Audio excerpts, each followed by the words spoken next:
Hello दोस्तों, यहाँ पे जो है हमें कमेंट मिला था कि सर नेशनल इनकम जो आपका इकोनॉमिक्स का चैप्टर है, चैप्टर नंबर 1, नेशनल इनकम में हमें प्रैक्टिकल क्वेश्चन 2 और 3 में डिस्कशन करवा दीजिए। मतलब कि यहाँ पे कोई दिक्कत आ रही है। ठीक है, तो सबसे पहले वैसे तो मैं जो है अपनी प्लानिंग बना रहा था, उसमें तो मैंने डिस्कस कर लिया था कि भाई डिसाइड कर लिया था कि चैप्टर नंबर 1 जो है मैं आपको प्रोवाइड करूँगा। फुल चैप्टर नंबर 1 मतलब कि उसमें कॉन्सेप्ट भी पढ़ाऊँगा और आईसीएम मॉड्यूल के क्वेश्चन प्लस पास्ट ईयर के क्वेश्चन भी करवाऊँगा। ऐसा मैंने डिसाइड करके रखा है जैसे ही टाइम मिलता है, क्योंकि पहले मुझे एफएम के रिवीजन लेक्चर लेके आना है।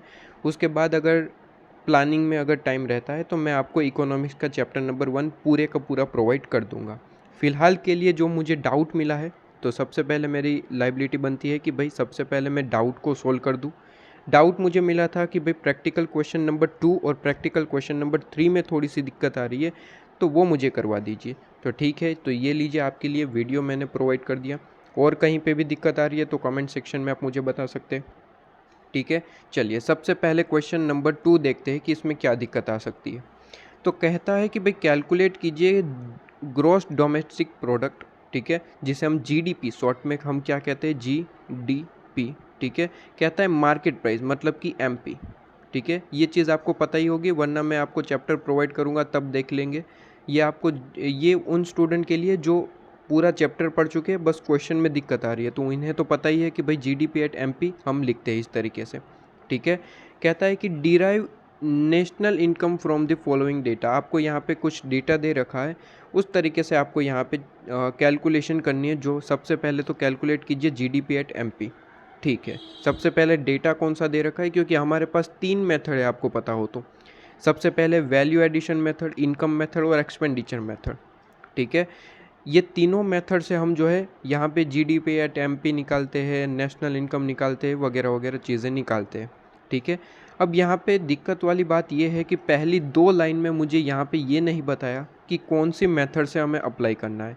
तो अब दूसरा रास्ता यहाँ पे ये होता है कि जो इन्फॉर्मेशन गिवन है, उस इन्फॉर्मेशन से हम जो है यहाँ पे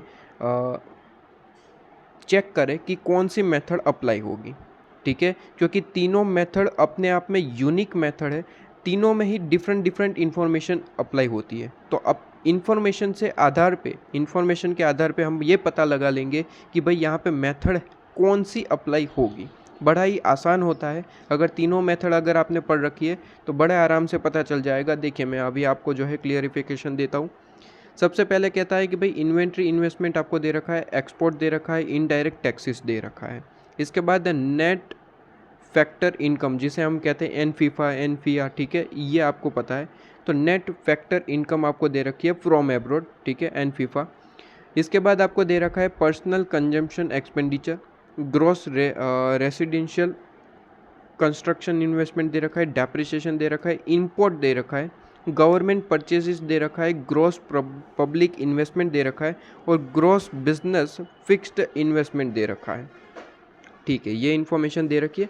सबसे पहला काम तो मैं यहाँ पे आंसर तब निकाल पाऊँगा। सबसे पहला काम आपका स्टेप 1 होगा कि भाई आपको एक काम करना पड़ेगा कि इसमें मेथड कौन सी अप्लाई हो रही है। ठीक है, स्टेप 1 आपको एक काम करना पड़ेगा कि मेथड पहले आइडेंटिफाई कीजिए। मेथड अप्लाई कौन सी होगी वो आपको सबसे पहले आइडेंटिफाई करना पड़ेगा, बाद की बात बाद में। ठीक है, तो यहाँ पे सबसे पहले जो मेरा फोकस गया, इसने गवर्नमेंट परचेज गुड्स ये वगैरह दे रखा है, इसने पर्सनल कंजम्पशन दे रखा है। ठीक है, इंपोर्ट दे रखा है। ओके, इसके बाद एक्सपोर्ट भी कहीं ना कहीं दिया था। हाँ जी, ये रहा एक्सपोर्ट। ठीक है जी, इसके बाद ये काफ़ी सारी इन्फॉर्मेशन है। ये 4-5 चीज़ों पे मेरा फोकस रहा जब मैंने क्वेश्चन पढ़ा। फोकस क्यों रहा, क्योंकि अगर आप देखें तो वैल्यू एडिशन मेथड सबसे पहले आपकी एक मेथड होती है, value addition method. Value addition method में इंटरमीडिएट कंजम्पशन वगैरह होता है, वैल्यू ऑफ आउटपुट जो आपके होते हैं, ये चीज़ें अप्लाई होती है, जो मुझे क्वेश्चन में कहीं पे भी नहीं गिवन है। ठीक है, तो ऑब्वियसली वैल्यू एडिशन मेथड में अभी साइड पे रखूँगा, क्योंकि वो अप्लाई नहीं होगी मेरे ख्याल से, क्योंकि उससे रिलेटेड डायरेक्टली कोई इन्फॉर्मेशन नहीं है। सेकेंड मेथड आती है इनकम मेथड। तो इनकम मेथड में क्या है, हमें 5 इनकम टोटल लेनी होती है। पहली एम्प्लॉयर का जो एम्प्लॉय है हमारे वर्कर, उनके कंपनसेशन की इन्फॉर्मेशन, दूसरी रेंट एंड रॉयल्टी, तीसरी इंटरेस्ट, चौथी प्रॉफिट और पांचवी मिक्स इनकम। ये 5 चीज़ें हमें चाहिए होती है। उससे हम कहाँ पे चले जाते हैं, NDP@FC।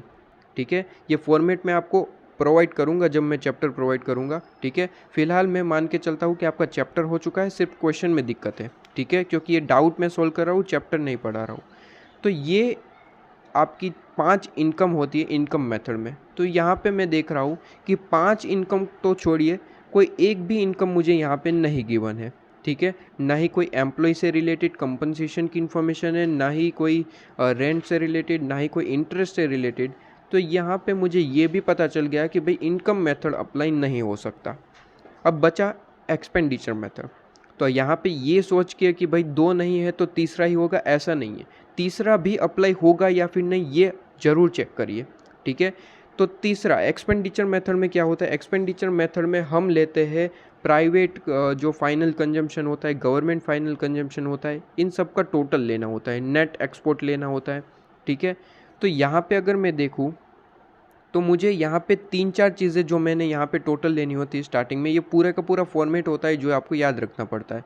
अगर मैं फॉर्मेट की बात करूँ तो आपके सामने मैंने फॉर्मेट बना रखा है, आप देख सकते हैं फॉर्मेट। ठीक है, एक्सपेंडिचर मेथड जहाँ पे फॉर्मेट होता है प्राइवेट फाइनल कंजम्पशन, आपको एक्सपेंडिचर लेना होता है। ठीक है, इसके बाद आपको गवर्नमेंट फाइनल, इसके बाद ग्रॉस डोमेस्टिक कैपिटल फॉर्मेशन लेना होता है। नेट एक्सपोर्ट, नेट एक्सपोर्ट का मतलब होता है कि जितना भी आपने एक्सपोर्ट किया है, ठीक है, इसमें से इंपोर्ट माइनस करिए और जो आंसर आया, तो इन सब का टोटल करने से GDP@MP में आप पहुंच जाएंगे और डेप्रिसिएशन माइनस करना है तो NDP@MP। NDP@MP में नेट इनडायरेक्ट टैक्स माइनस करते हैं तो आपको NDP@FC मिल जाता है और सिंपली आप उसमें NFIPA ऐड कर देते हैं तो आप नेशनल इनकम फैक्टर कॉस्ट पे पहुंच जाते हैं। ठीक है, अब यहाँ पे देखते हैं कि क्या हमें पूछा है और किस तरीके से निकालना है। अब बड़े आराम से देखिएगा, बहुत ही ज़्यादा सिंपल सा चैप्टर यहाँ पे क्वेश्चन है। सबसे पहले तो ये ध्यान रखिए कि ये आपका एक्सपेंडिचर मेथड का फॉर्मेट है, जो फॉर्मेट आपके दिमाग में एकदम से बैठा होना चाहिए। जब आपको ये पता चल जाए कि भाई एक्सपेंडिचर मेथड का ये क्वेश्चन है, ठीक है, एक्सपेंडिचर मेथड का ये क्वेश्चन है, पूरे का पूरा फॉर्मेट सबसे पहले लिखना है। देखिए इन्फॉर्मेशन है नहीं है ये छोड़ दीजिए बात, सबसे पहले आपको पता चला कि भाई एक्सपेंडिचर, ये मेथड एक्सपेंडिचर मेथड का ही नहीं, कोई भी मेथड, वैल्यू एडिशन मेथड है, एक्सपेंडिचर मेथड, इनकम मेथड है, सबसे पहले स्टेप 1 आइडेंटिफाई कीजिए कौन सी मेथड अप्लाई होगी। जैसे आइडेंटिफाई होता है उसके बाद सेकेंड स्टेप होता है कि आप पूरे का पूरा फॉर्मेट पहले लिख लीजिए। पूरे का पूरा फॉर्मेट क्या पूछा है रहने दीजिए, सबसे पहले पूरे का पूरा फॉर्मेट अप्लाई कर दीजिए। ठीक है, जैसे कि मैंने यहाँ पे लिख रखा है, पहले आपका जो है ये सेकंड स्टेप होगा। थर्ड स्टेप आपका ये होता है कि क्वेश्चन में आपको क्या क्या चीज़ें गिवन है, उस चीज़ के हिसाब से आप जो है वैल्यू पुट करेंगे।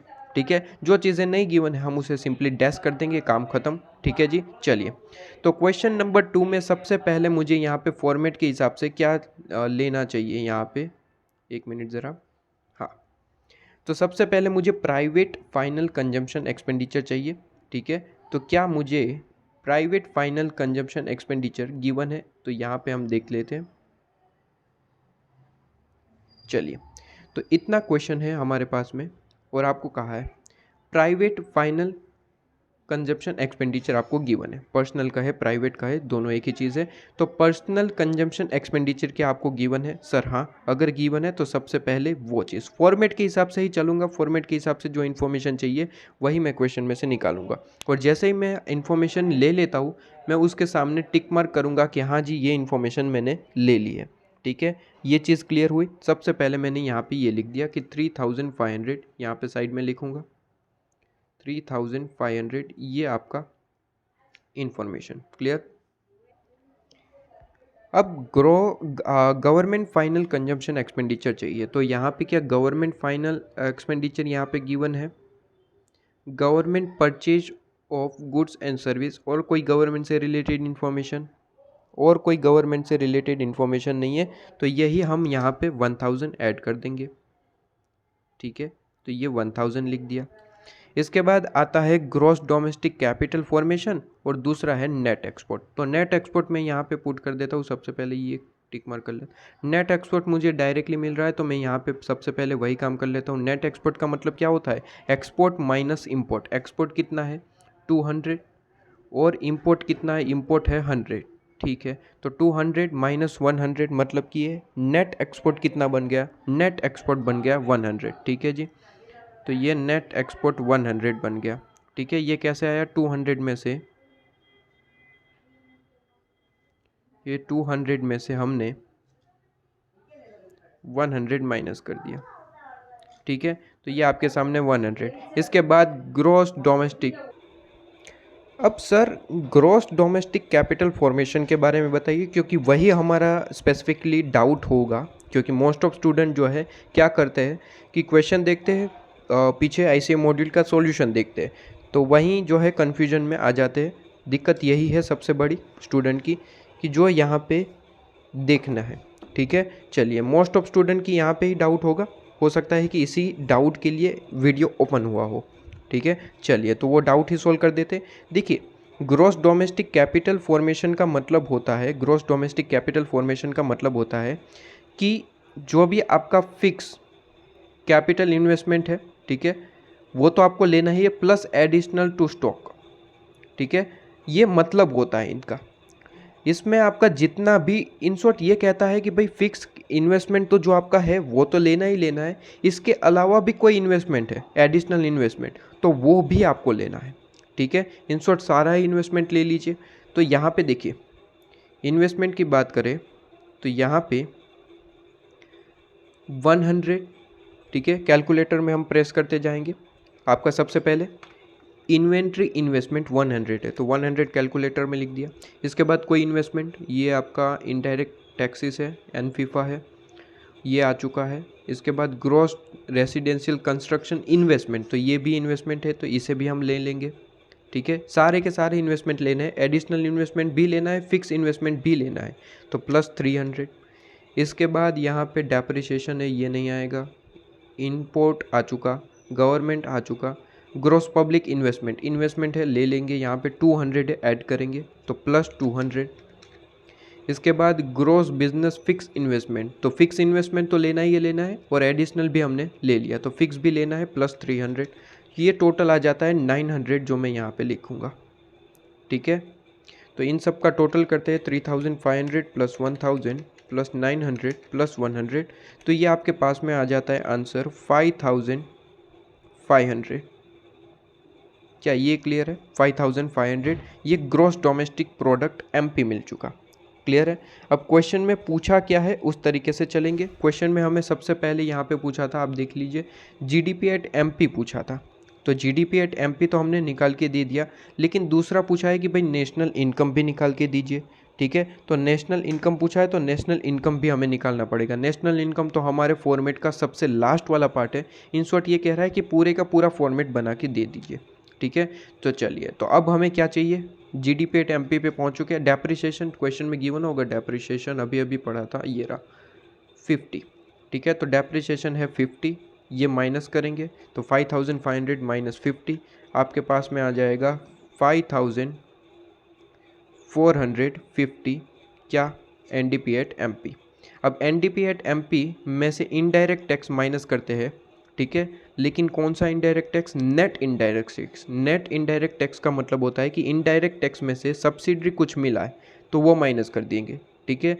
लेकिन यहाँ पे सब्सिडरी की क्वेश्चन में कोई इन्फॉर्मेशन नहीं है, तो सिंपली जो इनडायरेक्ट टैक्स है वही हमारा नेट इनडायरेक्ट टैक्स बन जाएगा 100, ठीक है। तो 100 माइनस करेंगे आपके पास में इनडायरेक्ट टैक्स, ठीक है।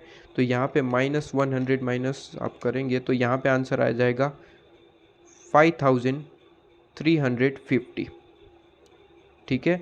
ये इन करोड़ वगैरह जो है ऊपर आपको लिखना पड़ेगा, ठीक है। ये रुपीज़ इन करोड़ है, तो यहाँ पे ऊपर आप जो है ये चीज़ लिखेंगे यहाँ पे, ठीक है। मैं नहीं लिख रहा हूँ क्योंकि मैं आपको सिर्फ ही एग्जाम्पल एक्सप्लेन कर रहा हूँ, ना कि पूरे का पूरा क्वेश्चन सोल्व करवा रहा हूँ, ठीक है। ये आपका डाउट है इसलिए मैं एक्सप्लेन कर रहा हूँ, आपको यहाँ पे समझ में आ जाए इस तरीके से। इसके बाद आपको सिंपली लेना है एनफीफा। एन फीफा तो डायरेक्टली आपको गिवन है, ठीक है। Net factor income from abroad, कई बार क्या होता है कि फैक्टर इनकम फ्रॉम एब्रोड और फैक्टर इनकम टू एब्रोड, ये दो चीज़ें गिवन होती है, तो इन दोनों में से माइनस करके हम एन फीफा निकालना होता है, नेट अमाउंट, ठीक है। लेकिन यहाँ पे आपको डायरेक्टली नेट अमाउंट गिवन है जो कि है -50, तो यहाँ पे -50 जो है आपको लेना है, तो इसमें ऐड करना है 5350, ठीक है। 5350 में ऐड करना है -50, मतलब कि माइनस होगा, तो यहाँ पे आपके पास में आंसर आ जाएगा 5300, ठीक है।